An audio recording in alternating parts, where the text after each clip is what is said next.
کہ باہر سے افغانستان میں کوئی انفلوئنس نہیں کر سکتا. افغانستان کے لوگ اپنے فیصلے کرتے ہیں. ان کی وہ باہر سے انٹرفیرنس کبھی کامیاب ہوتی نہیں ہے افغانستان میں. تو پاکستان کا تو ہم نے جو سیکھا وہ یہ ہے کہ جو بھی افغانستان کے لوگ چاہیں، جیسی حکومت وہ چاہیں، جس کو وہ منتخب کرنا چاہیں، یہ افغانستان کے لوگوں کا فیصلہ ہے. اور پاکستان جو بھی افغانستان کی حکومت ہوگی اس کے ساتھ کام کرے گا، اس کے ساتھ پوری اپنی ریلیشن شپ مضبوط رکھے گا. اور کوئی یہ جو ماضی میں ہمیں ایک بہت بڑا، خیر ابھی بھی ہے، کہ ہمارا جو ایک ہمسایہ ہندوستان 7 گنا بڑا ملک ہے، 3 جنگیں ہو چکی ہیں اس سے، اور موجودہ جو ہندوستان کی حکومت ہے 72 سالوں میں کبھی بھی اتنی مسلمانوں سے نفرت کرنے والی ہندوستان میں حکومت نہیں آئی. یہ جو نریندر مودی کی حکومت ہے، جو RSS ہے، RSS آپ اس کی تاریخ پڑھ لیں، وہ تو چاہتے تھے کہ ہندوستان سے مسلمانوں کو ایتھنکلی کلینز کر دیا جائے. ہم نے بڑی کوشش کی ان سے دوستی کرنے کی. میں ہندوستان کو سب سے اچھا جانتا ہوں، کرکٹ کی وجہ سے میرے تعلقات، دوستیاں تھیں وہاں. تو میں نے شروع میں بڑی کوشش کی، لیکن میں نے ایک وقت مجھے سمجھ آ گئی کہ یہاں کوئی فائدہ ہی نہیں، کیونکہ وہ نظریاتی طور پہ ہمارے خلاف ہیں. اور انشاءاللہ کوشش پھر بھی کرتے رہیں گے، لیکن یہ سمجھنے کی بات ہے کہ جو آج ہندوستان میں ہو رہا ہے یہ کبھی پہلے ہندوستان کی تاریخ میں نہیں ہوا. جو مسلمانوں سے آج ہندوستان میں ہو رہا ہے، جو کشمیر کے لوگوں سے ہو رہا ہے، 80 لاکھ لوگوں کو تقریباً ایک اوپن جیل میں رکھا ہوا ہے. تو ایک ہے خدشہ پاکستان میں کہ ہندوستان استعمال کرے گا افغانستان کو ہمارے اوپر انتشار پھیلانا، ہمارے ملک کے اندر ڈی سٹیبلائز کرنے کے لیے. لیکن یہاں ہم نے فیصلہ کر لیا، جو بھی افغانستان کے لوگ چاہیں گے ہم ان کو بیک کریں گے، ہم ان سے تعلقات اچھے کریں گے، کیونکہ فیوچر اس سارے خطے کا پاکستان اور افغانستان کی ریلیشن شپ، کوآپریشن، تجارت میں ہے. اور یہ جو 40 سال افغانستان میں انتشار ہوا اور ہمارے یہ سارے قبائلی علاقہ جو بارڈر کر رہا تھا افغانستان کے ساتھ، ادھر جو تباہی مچی، اس کا حل ہی صرف ایک ہے کہ ہمارے تعلقات اچھے ہوں، تجارت ہو، اور تجارت سے یہ سارے علاقے کے اندر پھر سے خوشحالی آ سکتی ہے، لوگوں کو روزگار مل سکتا ہے. اسد کیسر صاحب اور اسپیکر رحمانی صاحب نے بھی بات کی تجارت کی. میں آپ کو یقین دلاتا ہوں کہ ہم اب پوری کوشش کر رہے ہیں. پہلے تو ہم اپنے ملک میں ہم نے فیصلہ کیا ہے کہ ویلتھ کریشن کے اوپر ہم نے سب سے زیادہ زور دینا ہے. ہم نے اپنے ملک کو انڈسٹریلائزیشن کی طرف لے کے جانا ہے. ہم نے اپنی بزنس کمیونٹی کو اٹھانا ہے. ہم نے اپنی ساری پالیسیز ایسی بنانی ہیں کہ ہمارے ملک میں دولت میں اضافہ ہو، ویلتھ کریشن ہو، اور وہ تب ہوگا تجارت سے، اور وہ تب ہوگا انڈسٹریلائز ہو کے. اور اس لیے ہم ٹاپ پرائیورٹی ہماری اپنے ملک کے اندر یہ ہے کہ ہم اپنے ملک میں تجارت کو فروخت کریں.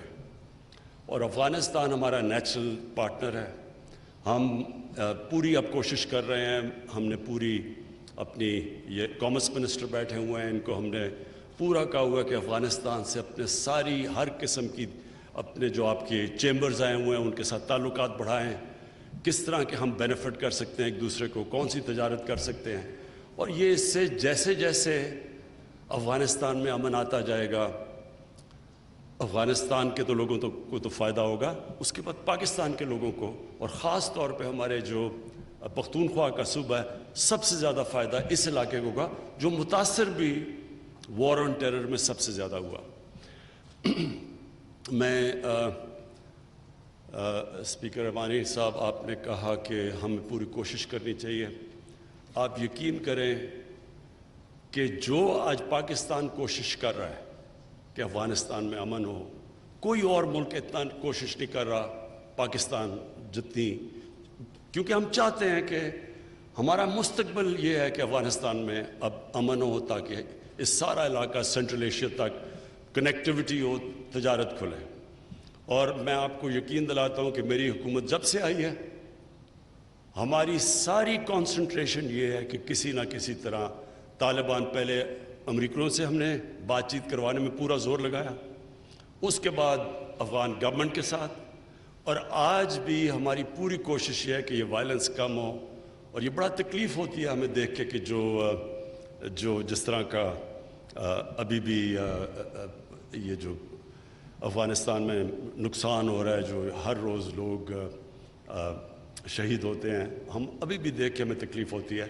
ہم یقین آپ کو دلا رہا ہوں کہ ہم پوری کوشش کر رہے ہیں, ہماری گورنمنٹ, ہماری فوج, ہماری انٹیلیجنس ایجنسی سب پوری کوشش کر رہے ہیں کہ کسی نہ کسی طرح افغانستان میں وائلنس کم ہو, سیز فائر ہو اور امن آئے. میں پھر سے آپ سب کو خوش آمدید کہتا ہوں, بزنس کمیونٹی کو خوش آمدید کہتا ہوں, افغانستان سے جو آئے ہیں. میں اسپیکر صاحب آپ کو اور آپ کے ڈیلیگیشن کو, رحمانی صاحب, ان سب کو پاکستان میں خوش آمدید کہتا ہوں.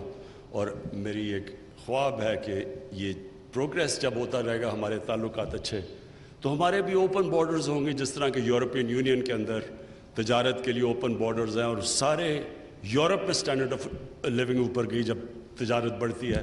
تو انشاءاللہ ہم ایک دن اللہ سے دعا کرتے ہیں کہ ہماری بھی اس طرح کی ریلیشن شپ ہو. بہت بہت شکریہ.